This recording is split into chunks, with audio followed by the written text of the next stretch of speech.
ಬಿಸಿ ಬಿಸಿಯಾದ ಆಹಾರ ಸೇವನೆ ಮಾಡುವುದು ಜನರಿಗೆ ತುಂಬಾನೇ ಇಷ್ಟ. ಆದ್ರೆ ಬಿಸಿಯಾದ ಆಹಾರವನ್ನ ಸೇವನೆ ಮಾಡೋದ್ರಿಂದ ನಾಲಿಗೆಯು ಸುಟ್ಟು ಹೋಗುತ್ತೆ ಹಾಗೂ ಇದರ ನೋವು 2-3 ದಿನಗಳವರೆಗೆ ಇರುತ್ತೆ.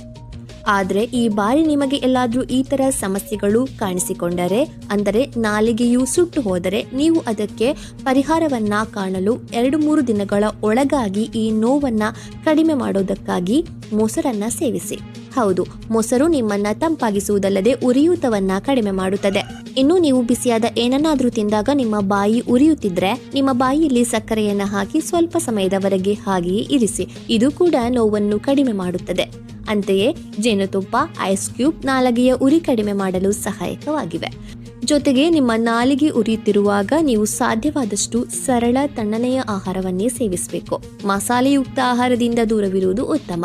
ಇದು ನಿಮ್ಮ ನಾಲಿಗೆಯನ್ನು ತಂಪಾಗಿಸುತ್ತದೆ ಮತ್ತು ನೋವು ಉರಿಯೂತವನ್ನು ಕಡಿಮೆ ಮಾಡುತ್ತದೆ. ಈ ಎಲ್ಲಾ ಕಾರಣದಿಂದ ಮನೆಯಲ್ಲಿ ಲಭ್ಯವಿರುವ ಈ ಆಹಾರಗಳೊಂದಿಗೆ ಅಥವಾ ಈ ವಸ್ತುಗಳೊಂದಿಗೆ ನೀವು ನಾಲಿಗೆಯ ಉರಿಯೂತ ಮತ್ತು ನೋವನ್ನು ನಿಯಂತ್ರಿಸಬಹುದು.